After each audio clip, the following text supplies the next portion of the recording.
Now all the blessings of a glad father compass thee about. Arise, and say how thou camest here. Oh, wonder! How many goodly creatures are there here! How beauteous mankind is! Oh, brave new world that has such people in it. Hey everyone, it's Luke Johnson and Sophie Le Corre. We are back with our fourth installment of Aldous Huxley's Brave New World. Thank you for sticking with us through our seminar. What we just read there was a little excerpt from Shakespeare's The Tempest, which inspired and gave the title to this novel that we are discussing. And I had a few notes that I wanted to include before we started our lesson, but I'll cede the floor to Sophie real quick. Sophie, is there anything you'd like to say before we get started? No, let's get started. I didn't think about something particular. That's fine. Okay. Well, just a few orders of business that I want to let everybody know. You can actually find a dramatized reading of The Tempest on YouTube, courtesy of LibriVox. And once I put these notes up on the Noetic app, which it's taken me a little while, you'll be able to link directly to that, but it's on YouTube, so you should be able to find that. And, you know, I think just quickly, I think we should ask ourselves, why is this passage that Sophie and I just read from The Tempest relevant to Brave New World? And, you know, you could do this full analysis of paralleling Shakespeare's The Tempest to Brave New World. But, Sophie, I wouldn't blame you if you hadn't. I'd never read The Tempest before, at least not since high school. Are you familiar with The Tempest? No, I haven't read it. Oh, yeah. Well, I just listened to it one time through while I was doing some online business work. I listened to this LibriVox recording, and so I can't tell you that I fully understand it, but there's a great deal of discovery that goes on, and in this plot, you have individuals that get shipwrecked on this island, and what's very interesting is that parallels these two cultures that come to clash in Aldous Huxley's Brave New World, where we see John and Linda from the Indian reservation come to the other place, London, to the island of England. If we can call England an island, there is some geographical dispute about whether or not England is an island. It's a very complicated thing that has something to do with the presence of superstructures. But yeah, I think I just think that's kind of interesting where we have these cultures clash, and that's what we're seeing here in Brave New World. Something else that I wanted to let everybody else know about is that Wikipedia actually has a page completely devoted to curating all the Shakespearean quotes that Aldous Huxley used in Brave New World, primarily through the mouthpiece of John the Savage. And Sophie and I'll actually be reading some of them later on. But if you want to go to check that out, I highly recommend it. It's all neat and tidy in one place. And something else I came across that I can highly, highly recommend. Sophie, have you gotten a chance to sample it yet? I found this dystopian precursor that Huxley wrote in 1921 called Chrome Yellow. It's a bit of a satire, but it's beautifully written. And again, that's courtesy of LibriVox, and you can find that on YouTube. And I'm about halfway through it right now, and I'm loving it. Have you sampled it at all, Sophie? No, I haven't heard this. Well, you can see some of the elements of Brave New World gathering in Chrome Yellow, and Huxley is just such a gifted writer. I'm kind of going through it for pleasure and background research for this, but I can highly recommend it to anyone else. So, without further ado, now that we have those housekeeping issues out of the way, we're going to jump into our discussion. We're going to try to cover chapters 10 through 14 today. I might have to keep us on a little bit of a clock. We have a tendency to get carried away in our discussion because I love talking to Sophie so much. But let me just do a quick summation of chapter 10 and then pose some questions and get Sophie to weigh in on them because I love hearing her perspective. So in chapter 10, we're returning to the Bloomsbury Center where the DHC and Henry Watson plan to ambush and humiliate Bernard. But when Bernard gets there, the DHC is in front of many high caste workers and informs Bernard that he has betrayed the public trust by questioning their society, and he is to be transferred to the lowest order subcenter. Bernard retaliates by producing Linda from the Indian reservation, who identifies the DHC as her Tomakin and reveals how he made her have a baby. The crowd gets all dramatic and quiet at the thought of the DHC involved in natural reproduction. And then John walks in and he calls the DHC father, and the tables are turned and the DHC runs out. So, what's interesting here is that the DHC is a hypocrite. He claims to be making an example of Bernard for questioning the social order, but the real reason is that Bernard will disclose the special relationship the DHC has had with Linda in the past. And this goes against the social order of everyone belonging to everyone else if the DHC has a privileged relationship with Linda. So I'm going to ask a few questions and then step back from the microphone. I think we want to ask, why is this interesting? What does it tell us? Does it give us some insight into how corruption can work, specifically that people can hide their true motives behind the apparatus of the state? Does it tell us that those at the top play by a different set of rules? Does it tell us that no amount of conditioning can completely erase man's nature? All right, I've said enough. Sophie, what would you like to add? Actually, I'm not sure that the DHC had a privileged relationship with Linda. Actually, I watched a movie, a telefilm, a movie which was on television, an adaptation of Brave New World, and we can see clearly that they went together on this trip to the Savage Reservation, and Linda didn't use her contraception properly, so that's the reason why they had a child, and not because they had an exclusive relationship with each other. Yeah, I maybe privilege is the wrong word, but I mean she did have the child, right? So he is a father to someone. I guess I'm not saying he's done special privileges for her or anything like that, but he has a unique relationship to her that he has to no one else. I guess that's what I mean by privilege, is that... And I think in this society, maybe everyone may not everyone, but maybe a lot of people may have periods in their life when they feel that they are more attracted to a particular person than others, but then they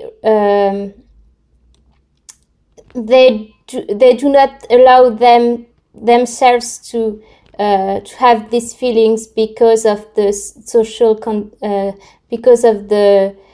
social norms of this society and the values of this society. And for instance, we see Lenina, who is having the same partner for several months, and she's very much criticized by her friend. And some things which are natural to them, they are taught that these are not natural. So we can see the mental conditioning and the social conditioning in action. Yeah, right. And you can see how much the DHC's reputation rides on people not finding out that he may have been sympathetic to biological processes at an earlier stage in his career before he got elevated to such a prestigious position within this Brave New World scenario.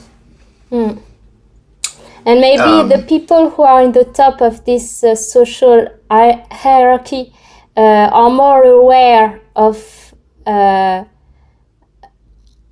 of the conditioning, of the fact that there is something else. And right. Well, certainly, right? Because Mustafa Mon understands how problematic it would be if he reintroduced those texts that John has had exposure to on the Indian reservation, such as the Bible and Shakespeare. We will talk about this in a particular chapter. Yeah. So we need to exercise some self-control here. But what about this idea about people hiding? I asked this question about, Bernard not Bernard, I'm sorry, the DHC, Tomakin, whatever you want to call him, is kind of hiding behind the statutes of the socialist state to go after Bernard, right? And what does that tell us maybe about large governmental scenarios? I mean, is this something that we need to be on guard of? Is Huxley making a libertarian political argument? I mean, what do you think about this? That the larger a state grows, the more statutes it has, the more corrosive motives can hide behind supposedly well-intentioned principles. You live in a country where socialism isn't such a bad word, or maybe it is now. I don't know what the political climate is of France right now. But in America, people are very, very weary of the idea of the state getting too big because they think something like this precisely can happen, where abuses of power can happen all over the place. Do people feel distrustful of their government in France, or do they worry about these things? Should we be listening to Huxley and be worried about that? Actually, I watched a video yesterday about this problem of modern democracies, which are like soft totalitarianism, and the fact that very often people do not have much power because these are very centralized form of governments. And when the terms socialism may not have the same meaning in France that in your country, because François Hollande was from the Socialist Party, but his politics was very different from communist politics. Actually, he was a liberal politician and not really a socialist, if you think about it. And there is also another form of socialism, which is not Marxism, which from I already talked about him, Karl Polanyi. He was an economist, and he had a different theory than Marx, and he wanted to insist on the notion of common goods and the fact that some things shouldn't be in the market, and to encourage solidarity and collaboration between people and small organizations in opposition to centralized government. Has reading and studying Brave New World changed your political outlook at all? Has it made you more interested in decentralized governmental structures or anything of that nature? I don't know. I think for me it's made me want to be more libertarian. Well, actually, it made me think. Brave New World society, I think it takes the worst of both communist and capitalist regimes. Yeah. It takes the worst of both. You have Yeah. the worst part of capitalism, which are consumption society and exploitation of people, and everything Right. is in the market, and and the worst of communism, which is repression of individuality. And Yeah, I think it's an excellent thing to point out, because I think one of the things that I'm noticing with New Eyes right now is how much capitalism leads to just unbridled materialism and hedonism. And you can see that reflected back in Brave New World, if I'm to be absolutely fair, where individuals are just completely disposable. And like you're saying, they've become consumer objects, right? Everyone belongs to everyone else. I mean, they're like a common utility. mm-hmm. So yeah, excellent points. Excellent points. Okay, so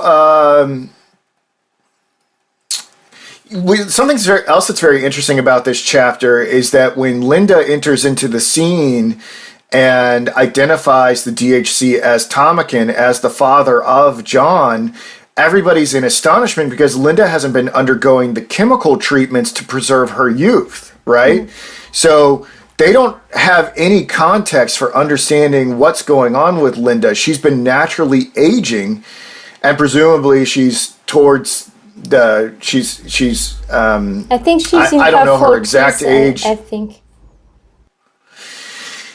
Yeah, maybe. I don't know, because she's dying, right? And that's, I guess it raises interesting questions about why she'd be dying in her mid 40s if the life expectancy, I think we decided that the life expectancy is around 60.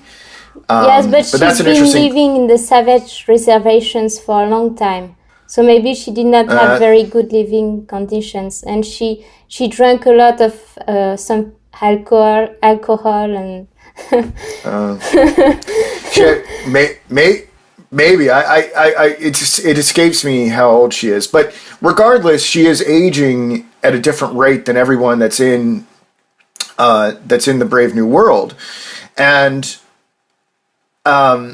she also represents to them kind of this punishment, this sort of karmic retribution for actually going through natural reproduction. See, that's what you get when you don't go through the decanting process and you go and have a person naturally. You end up getting destroyed. And but at the same time, they are fascinated by John.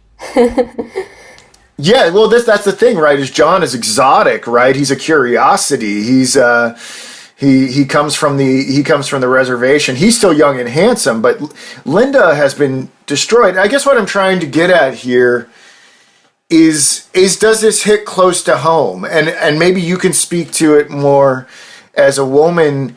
Like I don't know. I think there's just so much pressure, at least within American society, for women to be kind of frozen in time, to not age, to not...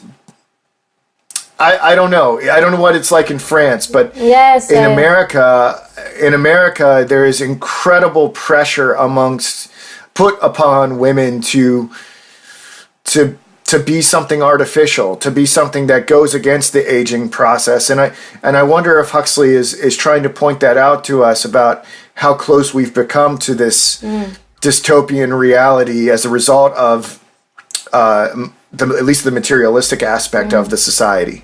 I think it's really an issue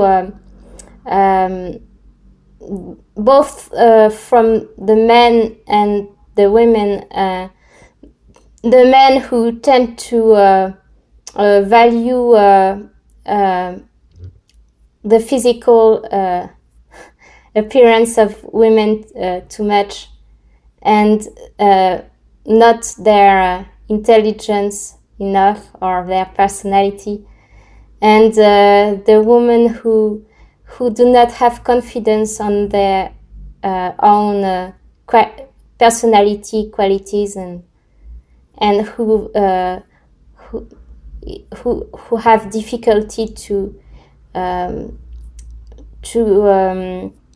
live with the fact that they are aging, and it's. I wonder. I wonder if it's different in our countries. I think about our presidents and their wives. Yeah. You know, yeah, Donald Trump, our president, married a woman who's like, I don't know, it's his third marriage. he's married nothing but models, and his third wife, Melania. I don't know. Do you know who Melania is? Yes. Yes, so she's our first lady. She's I think almost, or maybe more, 30 years his junior. And your president, Emmanuel, am I saying his name Macron? Macron. Am I saying it? Macron. Isn't his wife 25 years older than him? Yes, I think it's something like this. But it's not common in France either. Oh no! So this is an outlier. Yes, it's not common. It happens sometimes, but it's quite uncommon. So is France as bad as America in regards to this objectification of women, or are you guys better, or are we making you? Is like our culture driving your culture to make you objectify women? I don't know. I think it's a problem which is not new. It's not a recent problem. But what I think is now that we have technology and chirurgical operations, people tend to they want to use the science and technology in order to solve their anxiety and issues instead of dealing with them. Yeah. Well, not to mention, and this is a total rabbit trail, but we'll move on because you're talking about science and technology and the commodification of people. I don't know how popular dating apps and things like that are in France, but they're huge. They're wildly popular in America, and they have definitely turned people into objectified commodities. We have this thing called Tinder. I don't know if you guys have that. Yes. But yeah, it's an issue. But we should move on to chapter 11. Are you comfortable with that? Yes. Okay. So after this big scene, the DHC resigns amidst the scandal, and Linda, who I guess is dying, or maybe the Soma holiday precipitates her death. She slips into this permanent Soma holiday. She just keeps taking Soma. And Bernard finds himself to be very popular because of the sensation that is John the Savage. And Bernard is even given to boasting and confidently lectures Mustafa Mond, thus offending both Mond and Helmholtz.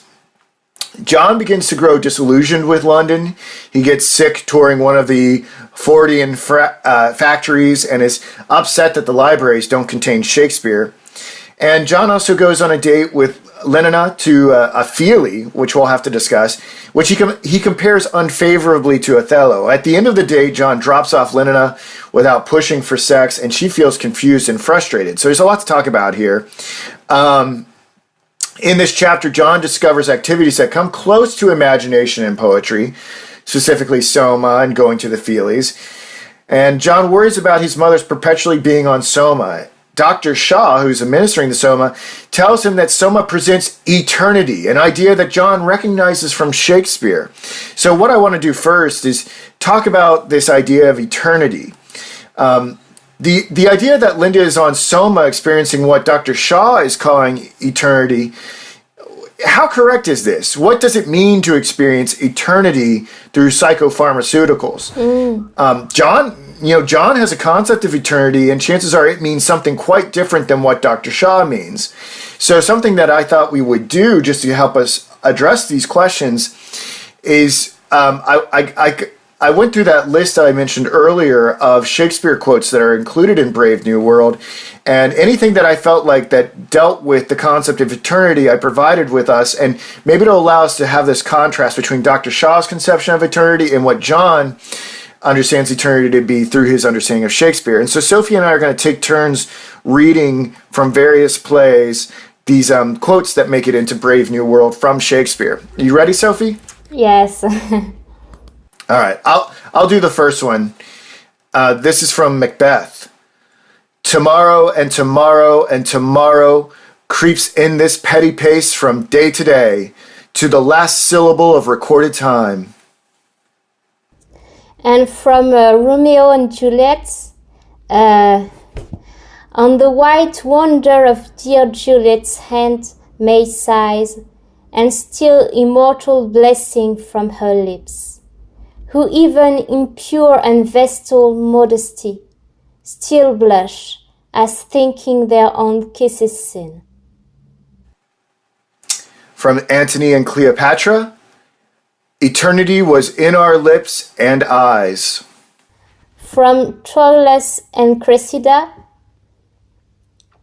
outliving beauty's outward with a mind that doth renew swifter than blood decays.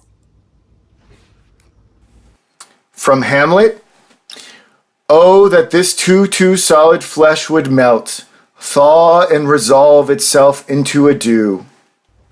From Hamlet, to sleep, perchance to dream, ay, there's the rub, for in that sleep of death, what dreams may come. That might be my favorite.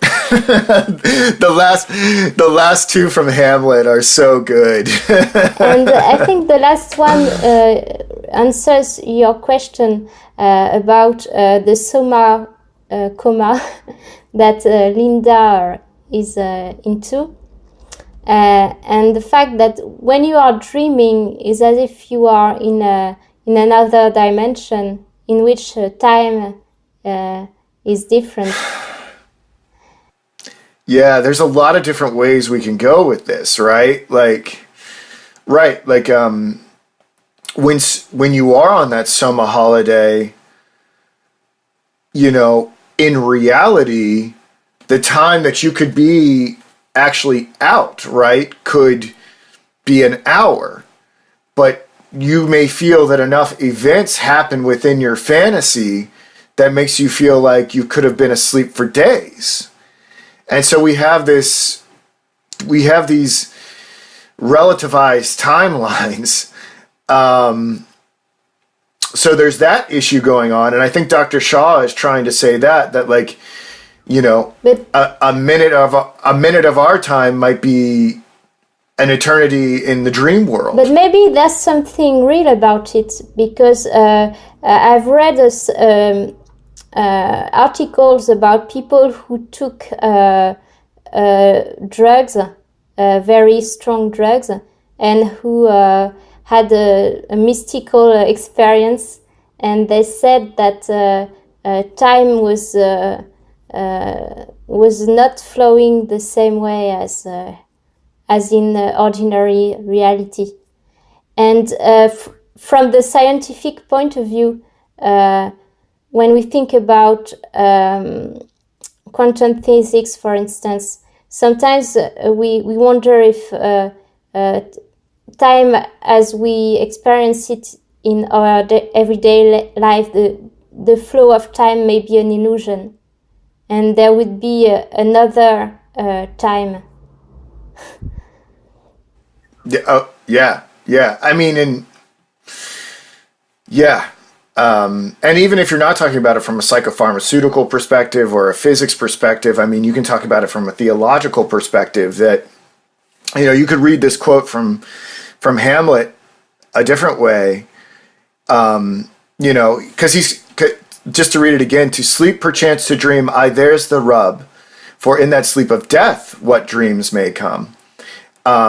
So when we sleep and dream, as we live in these fleshy bodies, we may have some similitude of what eternity is really like, and there may be an eternity separate from this dream state eternity that we have that gives us some sort of understanding of what God's eternity would be like. And then it's sort of ominous if you read it that way. For in that sleep of death, what dreams may come? Well, you may have this eternal blessedness being, within the kingdom of God, which, is something that I very much want to be a part of. Or, not every dream is good, right? It could be a nightmare. You could have this, maybe there is this eternity where there's torment. Oh, it makes me think about the double chamber from Baudelaire.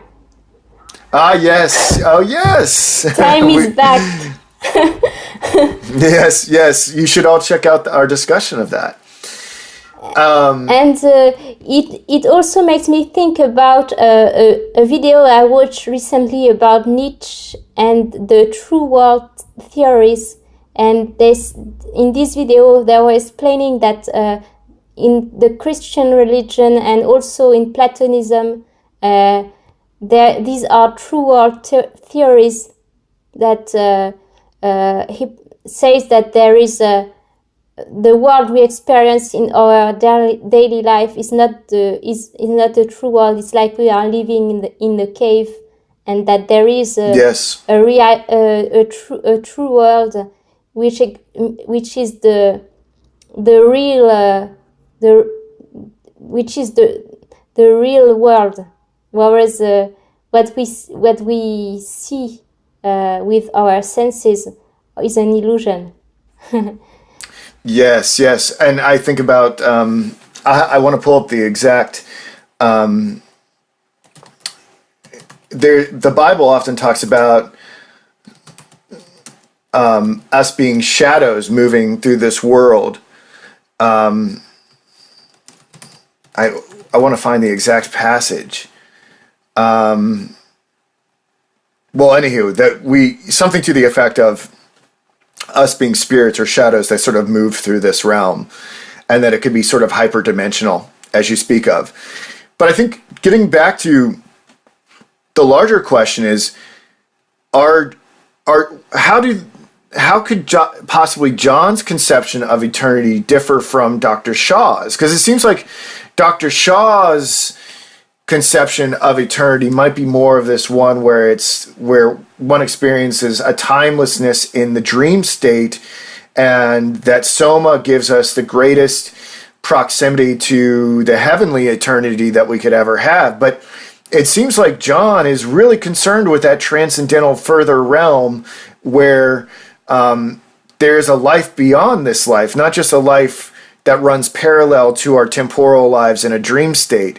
And I think that's where some of the frustration John has with Dr. Shaw administering so much soma to Linda. What do you think about that? Do you think I'm reading it correctly or incorrectly? No, I think it's true, and I think what they are trying to do with soma is to substitute the religions, the spirituality of human beings,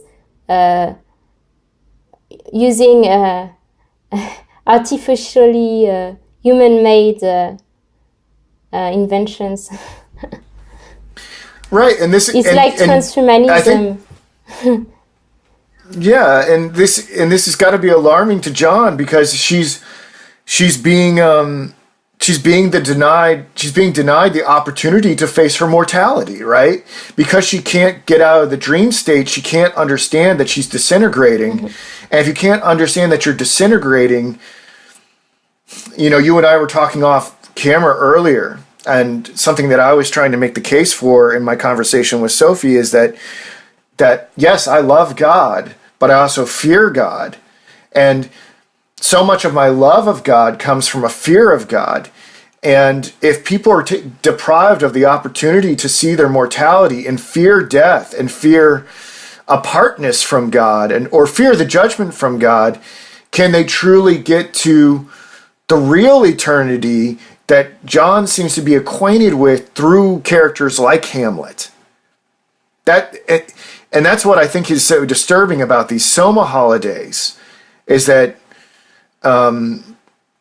people seem to be kindly euthanized without having a chance to make their peace with God. Yes, I think it's an important issue for a human being. I think it is important to face our own mortality, and I think we have to have this existential questioning, because it makes our life meaningful. You know, if we didn't know that we are going to die, if we ignore this, then our life has much less meaning. Certainly. I mean, one only has to look at the gods of Mount Olympus that never die or seem immortal to our perspective, and just how silly and trivial they are. Mm-hmm. It makes me ask questions about if I had some sort of horrific disease and I was like, my body was cannibalizing itself and I was suffering to my last dying breath, if I would beg to be euthanized, or if I would beg for soma or whatever equivalent we may have at that time, should it ever be thrust upon me, a continuous morphine drip or whatever. It raises interesting questions if I ought to suffer and endure to the end so that I can draw closer to God and be an example. I don't know. Have you ever thought about these things? I know it's kind of odd, but yes, it's a complicated question, and I cannot say what I would choose. Yeah. Well, I don't wish that for you, so hopefully you'll never have to make that decision. I'm hoping I just die in my sleep. I hope it won't happen to you as well. Oh, that's so nice. So I think we did a good job addressing that. I think we should move on to this description of the Feelies. We get a better description, if that's okay. Do you mind if I proceed, Sophie? No, it's okay. Yeah. We also get a better description of how Feelies work. Essentially, they are movies that involve touch and smell, and the Feelies sort of titillate the senses while leaving the underlying conditioning intact. And the Feelies are often pornographic, but do not upset the social control. Now, the Feely John sees when he goes on his date with Lenina has a tragic black hero that John compares kind of unfavorably to Othello. And the Feelies have different effects on John and Lenina. Like, John finds it totally debasing and ignoble, but Lenina is like all sort of sexually revved up from it. And it triggers John's own conditioning and makes him want to revert into isolation and go back to his Shakespeare. And Lenina likes it, and she can't understand why John isn't sexually revved up as well. So I think it raises some interesting questions about, this experience. Like, we have two people viewing the same medium, yet they're having varying responses to it, and trying to understand what accounts for this. Why is this important, and what does it tell us about the knowledge we bring to, air quotes, art, entertainment?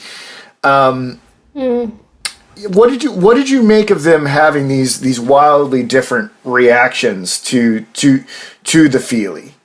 Have you ever had this experience where you have watched something with someone else and you think it's the best thing ever and they think it's the worst thing ever? And yes, people have very different tastes when it comes to movies, and some people, yes, different type of movies will have different effects on people. It depends on our personality and it depends on our personality, but it depends. So John is like educated in the realm of high art, yes. Right? Like, he knows Shakespeare and he finds it to be crude, whereas Lenina only knows sexual conditioning. Since a child, she's been taught how to be to engage in sexual promiscuity. So it really says something about how true education of the soul can lift one out of these base animal instincts in a way, and can cause different responses to the thing that you're being shown, does it not? Yes. Our education, our personal experience, everything that form our personality and our inner, our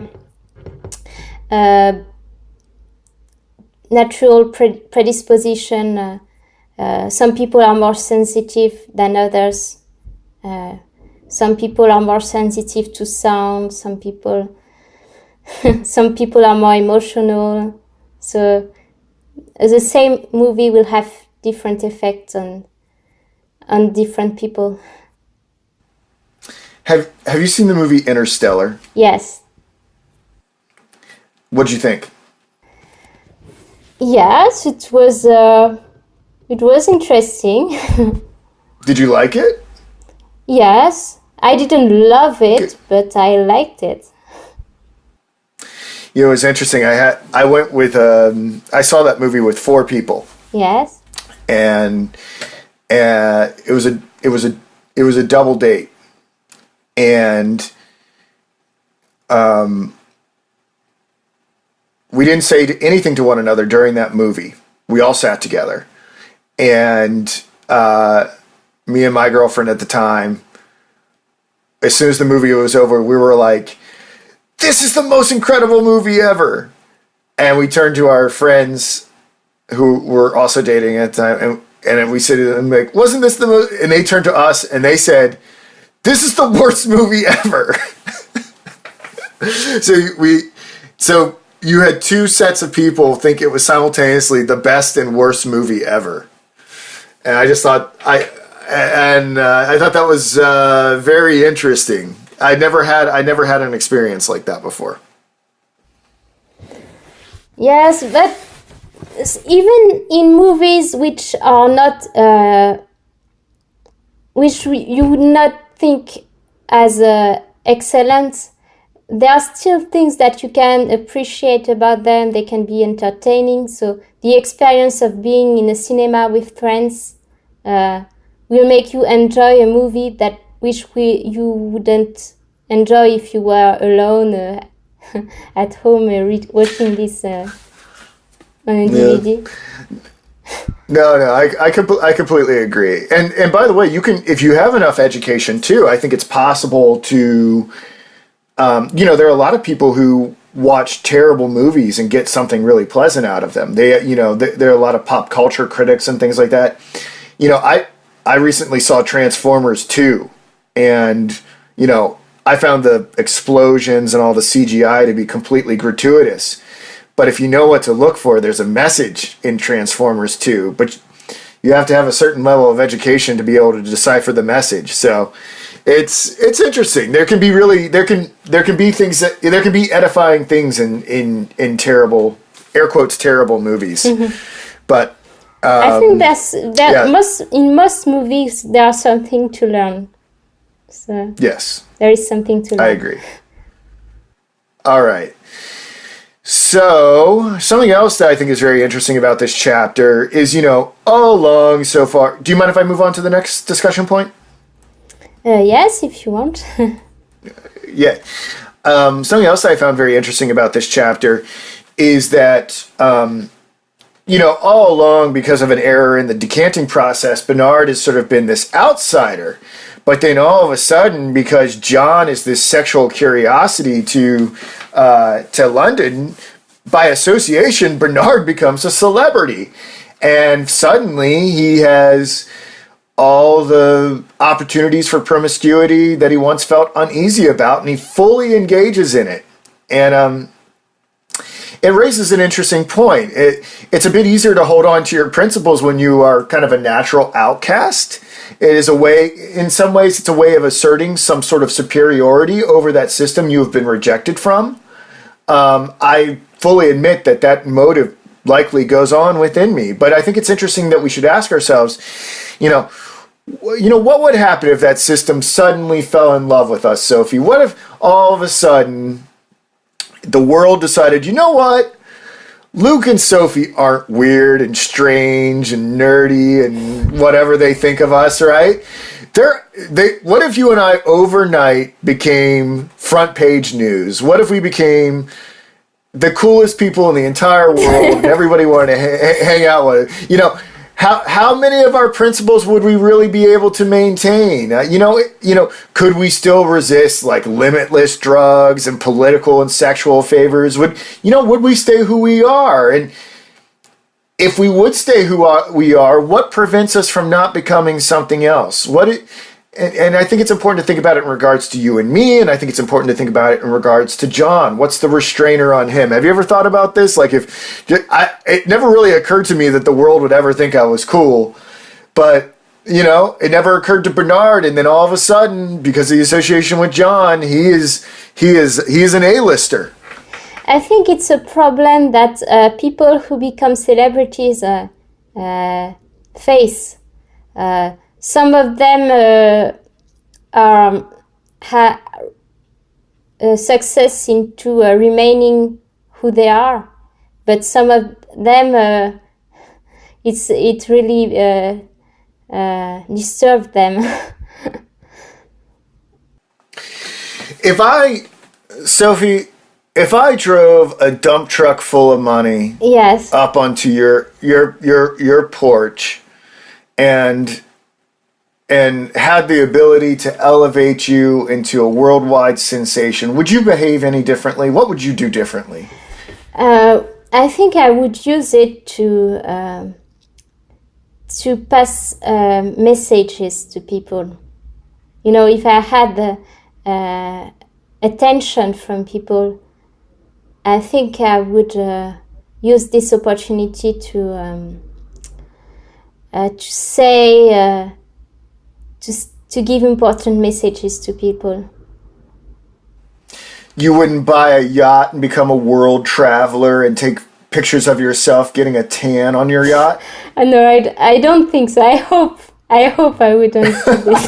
But it is not really in accordance with... I've never dreamt of this, It's not, what I've dreamt of is not being forced to work.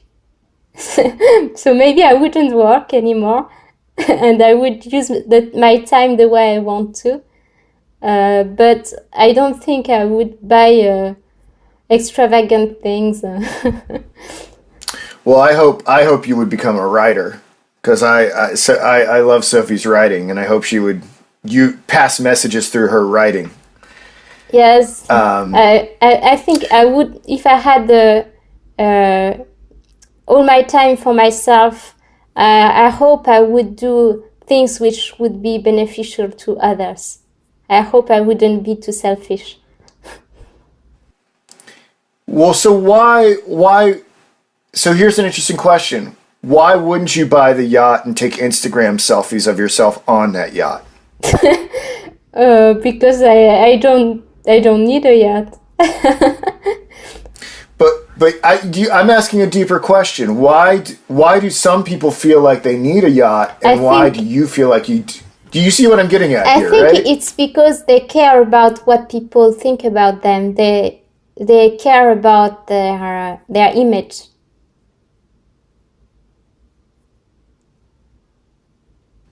And they want So why don't you? Yes, they want this attention for their ego. So why don't you care about your image?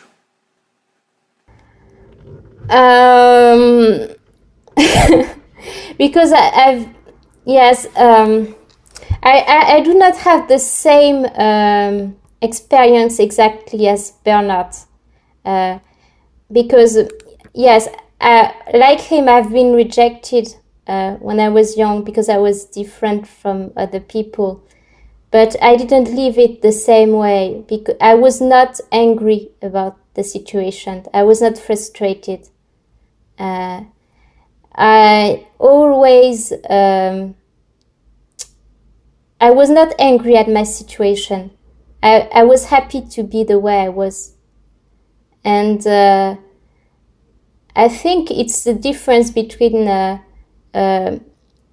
healthy self-love and narcissism or ego, having a big ego and wanting to be loved by others. Well, what I'm really trying to get you to say, and I'm just going to say it. I'm going to say it why I think I would keep to my principles is because I only really care about what God thinks, right? Like what I would say is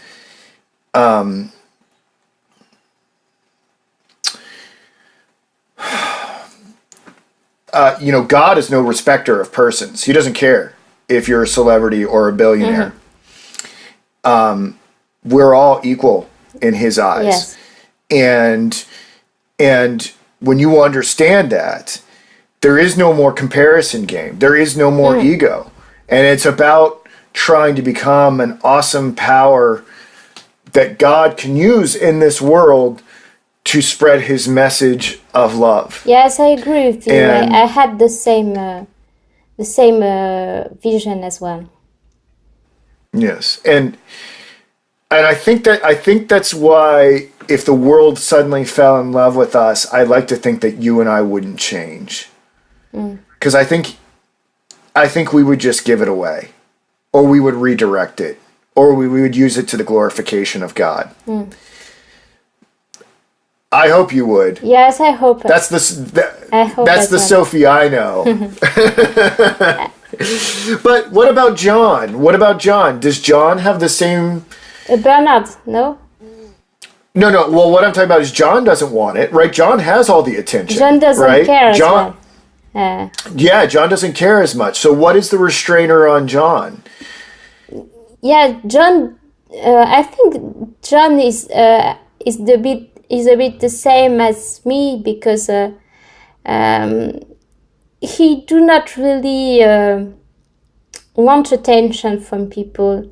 He wants to develop his personality.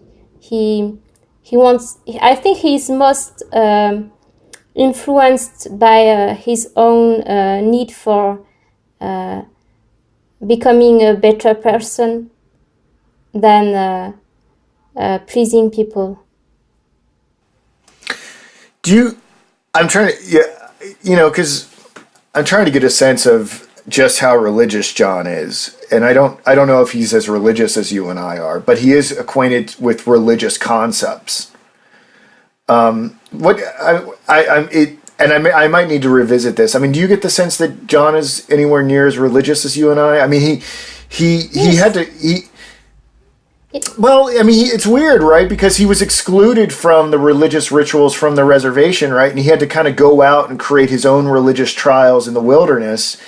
And he's kind of learning what he can about God and eternity through Shakespeare. He doesn't have, I'm not sure he has, he's been given all the same information that you and I have to form us. He seems to have a lot of syncretized concepts that are confused. Yes, but I think he understands the essential things, and I think he had to discover all of this on his own, and that's why he has developed a unique personality. It raises interesting questions about whether or not, like, God finds a way to eventually reveal himself to every person, right? Regardless of the culture that they're in. And that's a big philosophical and theological question, right? But a little too big. Sophie, I know it's getting kind of late over there. You want to keep going, or you want to? How are you feeling? We've been going for about 55 minutes. Maybe we can do 15 minutes if you want. You want to go for another 15 minutes or so? Yes, if you okay. if it suits you as well. Have you another session after this? Yes, I have Pride and Prejudice with Jen. But yeah, let's keep going a little bit. There's no need to rush, but let's keep going a little bit. I'm enjoying this conversation. Thank you so much. So in chapter 13, Lena decides to take the sexual lead with John.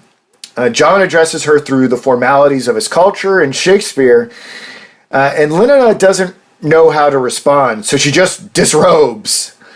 And this shocks John, and he threatens to kill the impudent strumpet, which is a quotation from Shakespeare. And Lenina retreats. The chapter closes with John receiving a phone call that his mother is dying. So something that I wanted to talk about here about in this section is, it seems, I hadn't thought about this in a while, but I'm thinking about a lot of things with new eyes. It seems that sexual delay actually allows for authentic feelings of love. And I wanted to look about how that reflected in our own society, the possibility of love, and we spoke earlier about instant gratification through like dating apps and things of that nature.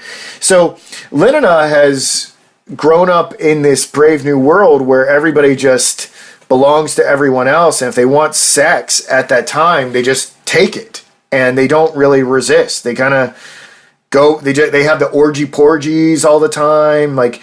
No one really thinks twice about sexual purity. They're always engaged in sexual promiscuity. And when they have that sexual release, they never really develop feelings for one another. And for the first time, Lenina is experiencing sexual frustration because John is not reciprocating like someone who's from the colony would reciprocate. He's withdrawing and being cold and formal with her. And for the first time in her life, she seems to be experiencing frustration, and also she starts to like him, like more than just a sexual object. And I just thought that was kind of interesting about how sexual delay actually makes it so that we might actually be able to like and love people. I mean, I guess I always knew that, but looking at it through the prism of Brave New World, I'm kind of like, oh yeah, that does make sense, and maybe that explains a lot of, at least of what's going on in American culture. With, people aren't getting married, they're not having kids. Like, I don't know what it's like in France, but this technology has turned everybody into sexual commodities and objectifications and endless options, and reducing people totally to their merits based on their looks. And if you have one, you can just start piling up the sexual conquest. It makes it really impossible to have true love. And I don't know. I just thought that was kind of interesting, and now how Aldous Huxley is speaking to at least American culture today. What do you think, Sophie? I think there is different level of love. There is the level of primitive level, which is a pure sexual relationship, and then there are a higher level of love. A bit higher would be when there is would be romantic feelings between people, and a bit higher would be both romantic feelings and attachment and friendship between the two, and even higher relationship would be wanting that this person, helping this person to be a better person in God's eyes. Yes. There's a. It reminds me of Plato's Symposium. Plato's Symposium. The different elevations of love. Yes. And like Jesus said that the greatest form of love is to be able to sacrifice oneself for others. Yeah, for your friend. There is no greater sacrifice than to lay down your life for your friend. Mm-hmm. And Bob and I are working through a lot of these questions in the Kierkegaard seminars. We're working through Soren Kierkegaard's works of love right now, and if anyone's interested in Kierkegaard's take on these different types of love and spiritual love, I highly recommend that. We're addressing these issues right now. It is quite interesting how spiritual love is different from erotic and platonic love. and how it does not seek its own. It's constantly seeking the benefit of the other. It's pretty cool. Pretty cool stuff.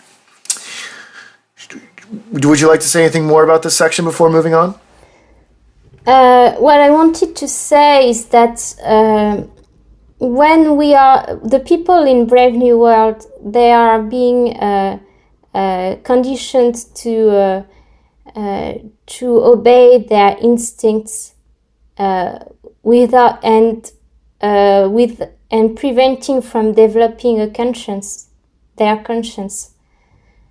And I think it's the main message from this book, is that this society is preventing people from moral, spiritual, and personality development.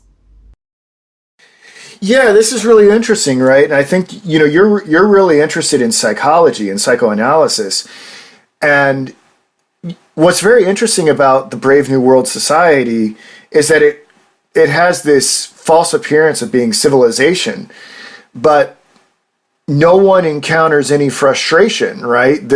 Whenever there's agony, they just take soma, and they can always have sexual gratification, and they're constantly being deluded or channeled, and they never have the opportunity to experience anguish. Mm-hmm. And without the opportunity to experience anguish, does one develop a conscience at all? Mm-hmm. Animals don't really experience anguish. They kind of, everything is sort of provided for them naturally, and they copulate just fine.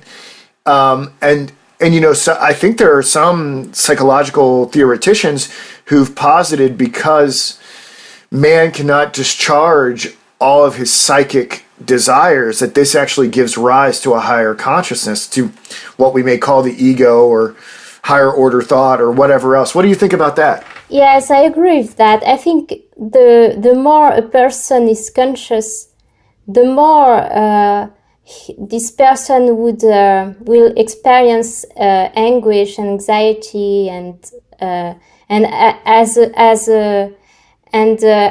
as a result, it's like a virtuous circle.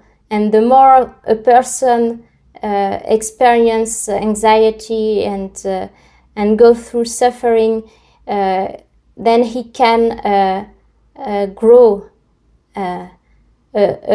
in conscience. Yeah, there's something to that. Interesting stuff. We have to since you're so interested in psychology, we'll have to study a psychologist sometime soon. Maybe Carl Jung would be interesting. Yeah, I think so. Jung is very interesting. All right. Let's. I think we can end chapter 14. I think we can end chapter 14 here. So John goes to Park Lane Hospital to be with Linda as she dies, and the hospital seems rather comfortable. She's got this endless soma provided, and these Delta children run around learning about death at a very young age, so they don't think it's so bad, and I guess maybe actually useful in some way. And John is annoyed with these children, for they make it impossible to speak to Linda. And upon waking from a soma dream, Linda misidentifies John as Pope, and he launches into a fury. She actually thinks that she's his sexual lover. And it just really upsets John, because he's trying to have like a meaningful moment with her before she dies. And when Linda does die, her eyes seem to reproach John, and he leaves the hospital upset. So I think we want to ask some questions about this death scene. What does it tell us about dying in dystopia? What are John's expectations? I kind of alluded to it earlier. And what ought dying to really be like? People in Brave New World are chemically youthful and then kind of deteriorate rapidly at 60 in soma trances. John has this different view. And death in Brave New World is sanitized, and there aren't a lot of emotions attached to it. It seems like John wants to experience some very big, meaningful death scene, just like you would in Shakespeare. And it really upsets John that Linda doesn't seem to break out of her conditioning, or maybe she does. Maybe she does in that final look. She finally what John mistook to be reproach, maybe she does in that final moment before she dies. Maybe she does recognize her mortality. What do you think, Sophie? Yes, it makes me think about the fact that the subject of death is considered taboo in society, people do not like to talk about the subject of death, and they are acting as if they would never die.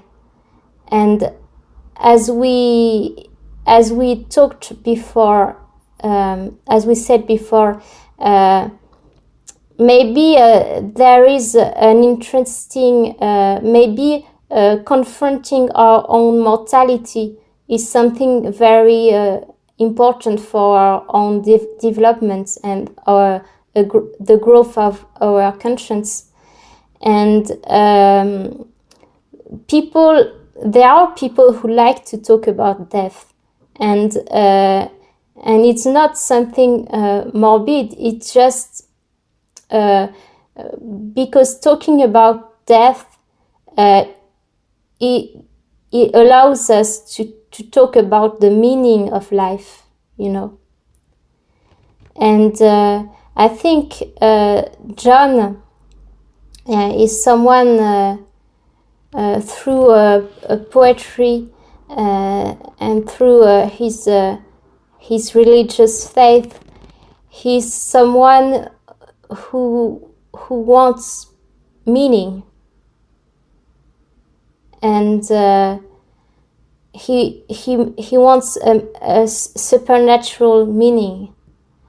And in this situation, and also he wants to experience the emotional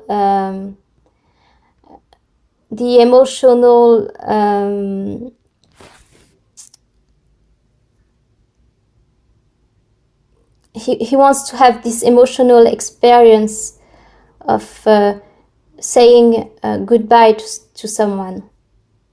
He wants to really live it, and if he was not able to experience this fully, he would think there was something very important missing in his life and in his relationship with his mother. What's interesting to me is why we have to wait to death to have these moments. Something that this has been making me think about is,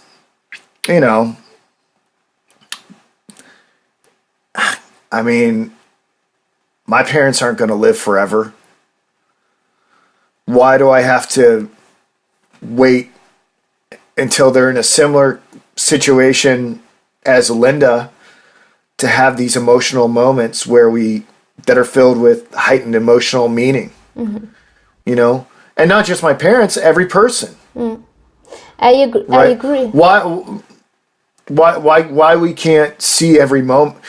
A lot of people are like, "Oh, Luke, you don't live for the moment. You're too intense." Da da da da da da. I'm the same. But if we did treat every moment as infinitely significant, as a potential departure point from that person into another realm,